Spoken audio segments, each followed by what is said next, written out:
तनोट माता का चमत्कार। थार का रेगिस्तान, जहाँ सुनहरी रेत अनंत क्षितिज तक फैली है और सूरज की तपिश दिन रात रेत को झुलसाती है। यह एक ऐसी भूमि है जो अपनी गोद में चमत्कार और आस्था की कहानियां छुपाए हुए है। जैसलमेर के बाहरी छोर पर भारत पाकिस्तान सीमा के निकट एक छोटा सा गांव बसा है, तनोट। यह गांव केवल रेत और धूप का संगम नहीं, बल्कि साहस, भक्ति और माता की शक्ति का प्रतीक है।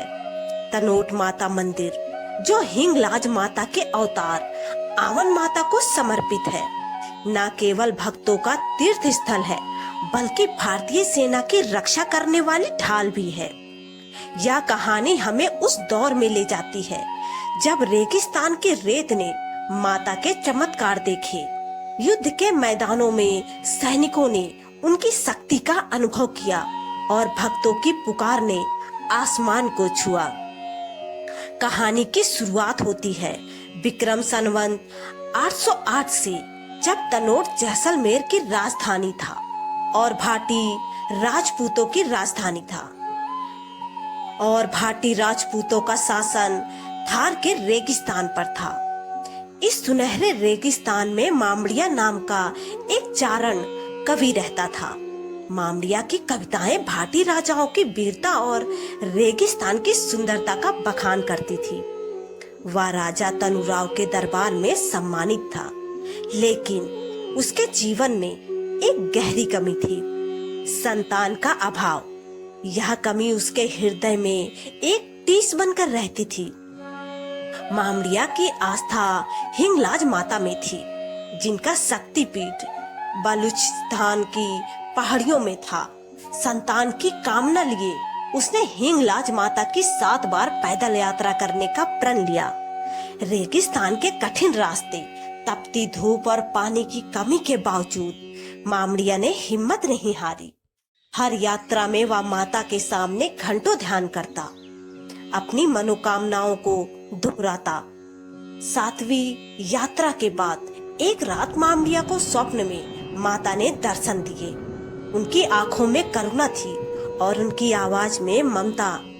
माता ने पूछा, मामड़िया, तुमने इतने कठिन तपस्या की है, बताओ तुम्हें क्या चाहिए, पुत्र या पुत्री? मामड़िया का हृदय भक्ति से कांप उठा। उसने सिर झुकाकर कहा, माता, यदि आप प्रसन्न हैं तो स्वयं मेरे घर जन्म ले।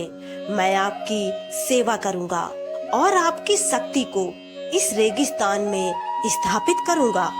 माता मुस्कुराई और वरदान दिया। कुछ समय बाद मामड़िया के घर 7 पुत्रियों और एक पुत्र ने जन्म लिया। इन 7 पुत्रियों में सबसे बड़ी थी आवन, जिनमें माता हिंगराज का अंश था। आवन बचपन से ही अलौकिक थी। उनकी आंखों में एक तेज था और उनके आसपास एक ऐसी शक्ति थी जो गांव वालों को आश्चर्य में डाल देती थी। कहते हैं कि जब आवन मुस्कुराती थी तो रेगिस्तान की हवाएं ठंडी हो जाती थी। एक बार जब तनोट में सूखा पड़ा और कुएं सूख गए, तो आवन ने एक टीले पर अपनी अंगुली से रेत खोदी और वहां से पानी का झरना फूट पड़ा। इस चमत्कार ने गांव वालों की आस्था को और गहरा कर दिया। उस समय तनोट पर भाटी राजपूत राजा तनुराव का शासन था। तनुराव एक निपुण योद्धा और धर्मनिष्ठ शासक थे। उन्होंने थार के रेगिस्तान में अपने राज्य को मजबूत किया और पड़ोसी राज्यों के साथ व्यापार के रास्ते खोले। जब उन्हें आवन माता के चमत्कारों की बात पता चली, तो वह स्वयं मामड़िया के घर पहुँचे। मामड़िया ने उन्हें अपनी पुत्री आवन के बारे में बतलाया। तनुराव ने आवन को देखा और उनकी आंखों में माता का तेज पहचान लिया। तनुराव ने आवन माता को अपनी कुल देवी के रूप में स्वीकार किया और उनके सम्मान में एक भव्य मंदिर बनाने का निर्णय लिया। विक्रम संवत 828 में तनोट में मंदिर का निर्माण शुरू हुआ। मंदिर की नींव रखने से पहले तनुराव ने 7 दिन तक उपवास किया और माता की पूजा की। मंदिर का निर्माण रेगिस्तान के स्थानीय शैली में हुआ, जिसमें बलुआ पत्थरों का उपयोग किया गया। मंदिर का गर्भगृह ऐसा बनाया गया कि वह रेत के तूफानों को सामना कर सके। मुख्य द्वार पर नक्काशी की गई, जिसमें माता की शक्ति और भाटी राजवंश की वीरता का चित्रण था। मंदिर में आवण माता की मूर्ति स्थापित की गई और उन्हें तनोट राय माता के नाम से पूजा जाने लगा। मूर्ति की स्थापना के दिन तनोट में एक विशाल मेला लगा। भक्तों ने माता के जयकारे लगाए और रेगिस्तान में ढोल नगाड़ों की गूंज सुनाई दी। मंदिर बनने के बाद तनोट आस्था का केंद्र बन गया।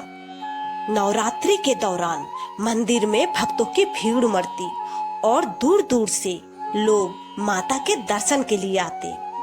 तनु राव ने मंदिर के लिए पुजारी नियुक्त किए। इनमें से एक पंडित थे भैरूलाल, जिनका परिवार पीढ़ियों से मंदिर की सेवा करता था। भैरूलाल की भक्ति ऐसी थी कि वह हर रात मंदिर में दीप जलाते और माता की कथा सुनाते। उनकी आवाज में माता की कहानी सुनकर भक्त मंत्रमुग्ध हो जाते। भैरूलाल की पोती राधा भी मंदिर में सेवा करती थी। राधा की मधुर आवाज में माता की भेंटे गाते हुए पूरा गांव झूम उठता। तनोट गांव केवल माता का मंदिर ही नहीं, बल्कि एक समृद्ध संस्कृति और इतिहास का गवाह भी है। प्राचीन काल में तनोट जैसलमेर रियासत का एक महत्वपूर्ण व्यापारिक केंद्र था। यहाँ से रेशम मार्ग के कारवां गुजरते थे, जो भारत को मध्य एशिया से जोड़ते थे। गांव के लोग मुख्य रूप से भाटी, राजपूत, चारण और मेघवाल समुदाय के थे। ये समुदाय अपनी कला, संगीत और लोक कथाओं के लिए प्रसिद्ध थे। तनोट की संस्कृति में लोकगीत और नृत्य का विशेष स्थान था। माता के मेले में स्थानीय कलाकार काक्षी घोड़ी और गैर नृत्य प्रस्तुत करते। महिलाएं मांड गायन करती, जिसमें माता की महिमा और रेगिस्तान की सुंदरता का वर्णन होता था। गांव के कारीगर बलुआ पत्थरों पर नक्काशी करते और उनकी बनाई मूर्तियां दूर दूर तक प्रसिद्ध थी। तनोट के लोग माता को अपनी माँ मानते थे। हर घर में माता की एक छोटी मूर्ति या तस्वीर होती और लोग सुबह शाम उनकी पूजा करते। गांव में एक परंपरा थी कि जब कोई नया घर बनता तो सबसे पहले माता का आशीर्वाद लिया जाता। इसके लिए घर के आंगन में माता का एक छोटा सा मंदिर बनाया जाता। गांव की एक बुजुर्ग महिला मंगली बाई माता की कहानियां सुनाने में माहिर थी। वह हर नवरात्रि में मंदिर के आंगन में बच्चों और भक्तों को माता की कथाएं सुनाती। मंगली बाई की एक कहानी थी कि एक बार जब गांव में भयंकर सूखा पड़ा तो माता ने स्वयं एक कुएं से पानी निकाला। इस कुएं को आज भी माता का कुआं कहा जाता है और इसका पानी हमेशा मीठा रहता है। 1965 में भारत और पाकिस्तान के बीच युद्ध छिड़ गया। तनोट, जो भारत पाकिस्तान सीमा के निकट था, इस युद्ध का एक महत्वपूर्ण मोर्चा बन गया। पाकिस्तानी सेना ने तनोट पर कब्जा करने की योजना बनाई। उनके पास भारी हथियार, तोपे और टैंक थे। दूसरी ओर मेजर जयसिंह की कमांड में 13 ग्रेनेडियर्स और सीमा सुरक्षा बल बीएसएफ की 2 कंपनियां थी। 17 नवंबर 1965 की रात तनोट माता के मंदिर के पास भयंकर गोलाबारी शुरू हुई। पाकिस्तानी सेना ने रात भर बमबारी की। मंदिर परिसर में 450 बम गिरे, लेकिन एक भी नहीं फटा। यह चमत्कार था। मेजर जयसिंह ने अपने सैनिकों को मंदिर के आसपास तैनात किया। उन्होंने कहा, माता हमारी रक्षक है, यह मंदिर हमारी ढाल है। हवलदार राम सिंह, जो बीएसएफ की टुकड़ी में थे, उस रात मंदिर के गर्भगृह में प्रार्थना कर रहे थे। उन्होंने माता से कहा, माता, मेरे साथियों की रक्षा करना, हमें इस युद्ध में विजय दिलाना। उसी रात उन्हें माता ने स्वप्न में दर्शन दिए और कहा, राम सिंह डरो मत, मैं तुम्हारे साथ हूँ। राम सिंह ने सुबह अपने साथियों को यह बात बताई, जिससे उनका हौसला बढ़ गया। एक अन्य सैनिक सिपाही करतार सिंह ने बताया कि युद्ध की रात वह मंदिर के पास खड़ा था। अचानक एक गोला उसके पास गिरा, लेकिन वह फटा नहीं। करतार ने देखा कि गोले के आसपास एक सुनहरा प्रकाश था, मानो माता ने उसे रोक दिया हो। करतार ने बाद में माता को अपनी तलवार चढ़ाई और जीवन भर उनकी सेवा करने का व्रत लिया। स्थानीय निवासी गोविंद, जो उस समय एक युवा था, उसने युद्ध के दौरान मंदिर में शरण ली थी। उसने बताया कि जब बमबारी हो रही थी तो मंदिर का गर्भगृह शांत था। माता की मूर्ति के सामने दीपक जल रहा था और ऐसा लग रहा था मानो माता स्वयं वहां मौजूद थी। गोविंद ने माता का ध्वज अपने घर ले जाकर स्थापित किया और हर साल मंदिर में सेवा करने लगा। इस चमत्कार ने भारतीय सैनिकों का हौसला बढ़ा दिया। उन्होंने पाकिस्तानी सेना को पीछे हटने पर मजबूर कर दिया। युद्ध के बाद मंदिर परिसर में 450 जिंदा बम मिले, जो आज भी मंदिर के संग्रहालय में रखे हैं। 1965 के युद्ध के बाद तनोट माता की ख्याति पूरे देश में फैल गई। मंदिर में भक्तों की भीड़ उमड़ने लगी। एक भक्त श्यामलाल, जो जैसलमेर का व्यापारी था, उसने माता के सामने रुमाल बांधकर अपनी पत्नी की बीमारी ठीक करने की प्रार्थना की। कुछ महीनों बाद उसकी पत्नी स्वस्थ हो गई। श्यामलाल ने माता को सोने का आभूषण चढ़ाया और हर साल नवरात्रि में मंदिर आने का व्रत लिया। एक अन्य भक्त मंजू, जो तनोट की रहने वाली थी, उसने माता से अपने भाई की नौकरी के लिए प्रार्थना की। उसने मंदिर में रात भर जागरण किया और माता की भेंटें गाई। कुछ दिनों बाद उसके भाई को बीएसएफ में नौकरी मिल गई। मंजू ने बताया, माता का ध्वज अपने घर में स्थापित किया और गांव की महिलाओं को माता की कथा सुनाने लगी। मंदिर के पुजारी पंडित हरिराम, जो भैरूलाल के वंशज थे, माता की सेवा में जीवन समर्पित कर चुके थे। हरिराम की एक कहानी थी। एक बार जब मंदिर में आग लग गई तो उन्होंने माता से प्रार्थना की। अचानक बारिश शुरू हो गई और आग बुझ गई। इस चमत्कार ने हरिराम की भक्ति को और गहरा कर दिया। 1971 में भारत और पाकिस्तान के बीच फिर युद्ध छिड़ा। इस बार लोंगेवाला का मोर्चा युद्ध का केंद्र बना। 4 दिसंबर 1971 की रात पाकिस्तानी सेना ने लोंगेवाला पर हमला किया। उनके पास 45 टैंक और हजारों सैनिक थे। मेजर कुलदीप सिंह चांदपुरी की कमांड में 23 पंजाब रेजिमेंट की एक कंपनी थी।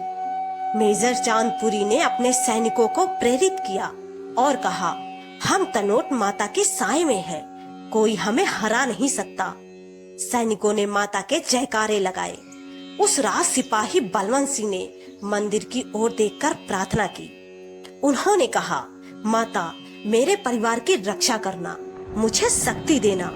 बलवंत ने उस रात 3 पाकिस्तानी टैंकों को नष्ट किया।